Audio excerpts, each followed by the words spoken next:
Ethiopia is known to be an old and independent country in Africa. The country's modern nation-building process was first dreamed during the reign of Emperor Theodorus and realized during the regime of Emperor Menelik II. Ethiopia has survived as an independent country with a long history of statehood that spanned over millennia. This came to pass by withstanding the onslaughts and attempts of encroachment by global and regional hegemonic powers that had aspired to subdue this ancient polity, made up of diverse socio-cultural formations, ethno-religious composition, and livelihood systems. As all of you are well aware, ensuring Ethiopia's independent existence over the last several centuries demanded the heroic sacrifices of its peoples aimed at reversing series of foreign aggressions directed against its survival. Leaving aside the events and the occurrences that transpired in this regard prior to the 19th century, the glorious achievements of the peoples of Ethiopia in defending the country as had taken place, among others, in Gura, Gundat, Dogali, Matemma, Adwa, and Macho, among others, are living testimonies. It is also worth noting that a repeat of the same had taken place in foiling similar attempts as expressed in the 1977-78 Ogaden War and the 1998-2000 conflict in Badime. In many of such engagements aimed at preserving the country's territorial integrity, almost all citizens drawn from different ethno-religious and cultural backgrounds, including compatriots in present-day Eritrea, were mobilized in response to the call made by successive Ethiopian regimes and leaders. The achievements registered in ensuring Ethiopia's sustained independence and territorial integrity, therefore, are expressions of collective heroism and sacrifice, and hence cannot be claimed as a record of accomplishment under the monopoly of any one isolated group. The East African nation had faced many problems which emanated from the past successive Ethiopian regimes. As a result, the country failed to recognize diversity, which is one of the major tools and components in the nation-building project. Over the past several decades, successive governments in Ethiopia have been preoccupied with the task of building or establishing centralized government structures. The current government has been engaged in building state capacity to govern. However, a major departure from previous state of affairs unfolded over the last 25 years, driving at laying down feasible structures that facilitate efforts aimed at entrenching peace and stability on the one hand and ensuring fast economic growth and overall socio-political transformation on the other. Along this line, the Federal Democratic Republic of Ethiopian government has been overwhelmed with the task of addressing long-standing requests of the peoples of Ethiopia for exercising their rights to self-rule and autonomous development. Following the regime change that took place in 1991, there were significant progress, especially in recognizing diversity. Still, Ethiopia has been facing challenges that can be considered as a threat to its unity. A symposium aiming at addressing such challenges was organized in Bishoftu under the theme Nation Building in Ethiopia and the Quest for an Enduring Direction. The symposium was said to be timely and appropriate as Ethiopia is facing challenges in area of peace and stability since the past 3 years. Our country faces many problems and challenges currently. However, it also has the advantage of many opportunities to achieve the common objectives we all pursue in the drive towards transforming Ethiopia into a common homeland to which all our citizens belong and be proud of. It's from this point that this symposium derives its critical importance. I hope that by the time you conclude your deliberations on this and the subsequent milestones, you will have come out with an agreed national document on the basis of which we take together the requisite steps that are expected to contribute to the realization of the historic objective of the nation-building project in Ethiopia. On the symposium, several scholars from different countries have presented their academic and research works at greater lengths. And Ethiopian scholars and politicians forwarded several questions and suggestions related to nation building.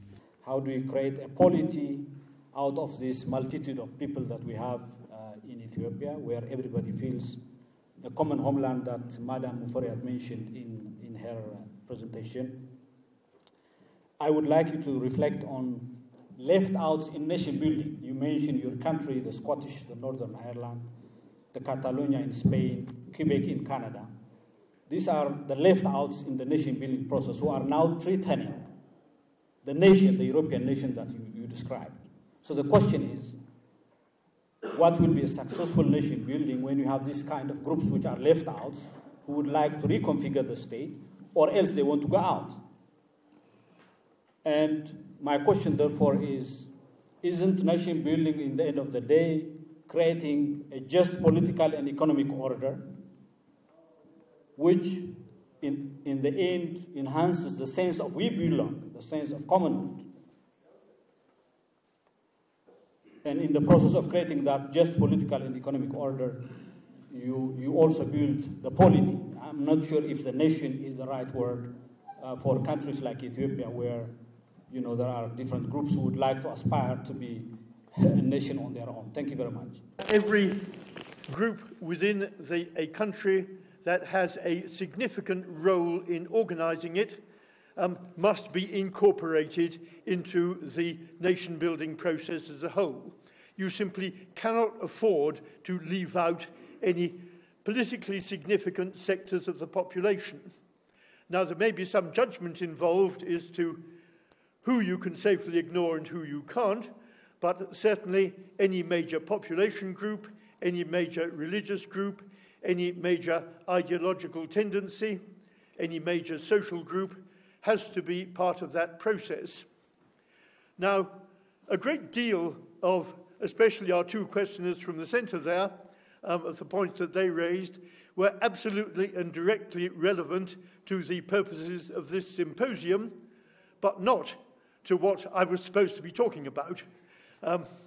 Our purpose is eventually to look for an enduring direction for Ethiopia, but I have to say I'm simply not qualified and have no right to say what kind of direction that ought to be. So I hope that participants in this symposium will bear those points in mind for taking up when we move on. My brief was to lay out, firstly, some general principles of nation building as they have applied around the world or failed to apply, and secondly, to provide at least a little historical background, not to enduring future directions, but to non-enduring past directions. In the experiences of the states under the imperial rule in the Derg, I think you presented correctly what the failures were. And but I thought there is another part forgotten during these periods and the last periods, and even now, and that is about conflict management. Did they manage conflicts in the societies? Were there fair service provision to the population of Ethiopia. And you have touched a little bit on the participation, but I feel not strong enough to say there was no power sharing, there was no resource sharing for the people. I want to hear your view on this. And this may help to analyze the present situation also, the present state and the present government also, to stress on these 3 points. Thank you very much. Well, they had very different conceptions of conflict management or resolution that derived very clearly from their own very different kinds of social bases and ideologies. In the case of the imperial regime, again, there are other people here who will know more about it than I do, the tendency was local firefighting with a tendency to look to whoever the dominant figure in that region was and then hand the issue over to them, especially if it happened anywhere in northern Ethiopia. In southern Ethiopia, characteristically, it was much more repressive. So there were some areas of southern Ethiopia in which even the imperial regime recognized some need for local participation. Jimma, for instance, would be an example. There were others like Bale, where this simply did not exist at all, and the regime had very little idea of what to do beyond repression in the interest very largely of a small landholding class which had taken most of the territory belonging previously to farmers in regions such as Arsi and Bale. And the social and political consequences of that were disastrous. The Derg, on the other hand, assumed that once you had land reform, once you had destroyed this landlord class, the basis for opposition would die away, and that therefore you could start from a level playing field in building a common idea of Ethiopian nationality. And to some extent, one has to say, initially at any rate, that worked. So that when we had the Somali invasion in 1977, the enthusiasm to defend the gains of the revolution at that stage was considerable. And the ability of the Derg to raise and train a very effective army was an indicator of that. The problem was that as the years went by, the gains of the revolution were progressively eroded. They came to seem fraudulent. If you remember that slogan that my students were shouting back in the 1960s, land to the farmer didn't get the land, the state got the land. And the farmers found themselves being progressively exploited by groups, organizations like the Agricultural Marketing Corporation, and not only exploited but conscripted to fight in the endless wars that the Derg brought about. And so what had seemed in the first enthusiastic early days to be a viable model of nation building over the subsequent years, and actually a pretty limited number of years, the Derg only lasted effectively from 1975 to 1991, 16 years, of which the first few years were pretty uncertain. The present government has already lasted for 27 years. It's the second longest lasting government in modern Ethiopian history.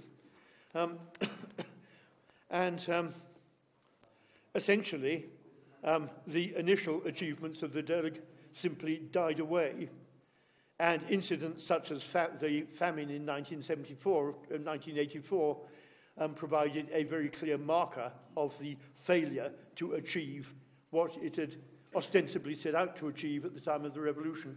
Imperial regime being elitist, yes, it is. It was to a certain degree, but also that does not mean that it did not try to have a mass or to create a mass base for the idea of Ethiopian nationhood I have two institutions in mind in particular. First, the educational system through which all the post-war generations went and developed a sense of Ethiopian identity, Ethiopian nationhood. The other institution is the military also, which brought together people from different ethnic backgrounds and, forged this kind of thing. So I think by extension, the failure of the imperial regime should be thought not in the national question, which was raised by the students in the 60s and 70s, but by its failure to liberalize the regime, the governance system, and its failure to address the crucial issue of land reform. The national question gains potency only after the revolution, and in fact, Darasanai pointed out correctly to that. It's only after 1974 that the national question gains potency. So I don't know how you would. Yes, Professor Baru's point on the role of the imperial regime, and I may have been too dismissive of it, fair enough. And it did create things that, he mentioned the military, which is perhaps not the happiest of them, given what it did, but nonetheless, military officers, for instance, had an intense sense of being Ethiopian. And to that you can add organizations like Ethiopian Airlines, for instance, or the Highway Authority, the creation to some extent of a national economy. But this was very largely, I would argue, seen as a process of centralized state building, something emphasized very much by the power of the emperor himself. And if you were to look for symbols of Ethiopian nation building at that time, the one real symbol was the emperor, a highly personal expression. L'état c'est moi, as they used to say in Ancien Régime France. What is much harder to pick out is any project of creating Ethiopians. There was a famous statement made at the time of Italian unification. When was it? I think the first Prime Minister of independent Italy, Cavour, said, "We have created Italy, we must now create Italians." And as anyone will know who knows Italy, that is still an ongoing process, to put it politely, or something that has not been achieved. I didn't detect much, or I can't think of too much, by way of creating Ethiopians that was not seen as an automatic corollary of the process of creating a powerful and centralized government. And the conception paper for this symposium starts off with the point that Ethiopia has concentrated very heavily on building a state and state institutions, but has not given anything like the same amount of attention to creating the social base on which ultimately that state needs to rest. Insofar as it happened under the imperial regime, and to some extent it certainly did, it was more as a byproduct of things that were seen in other ways. Or that would be my argument, but I certainly wouldn't contest that too strongly against someone who knows so much more about Ethiopian history than I do, as Professor Baru. Ethiopian scholars, politicians, and prominent personalities that attended the symposium from all walks of life discussed Ethiopia's nation-building process under the past 3 consecutive regimes. In the next program, we will bring you the discussion about the nation-building experience of other countries, like Nigeria, that have similar characteristics with Ethiopia in ethnic and religious diversity.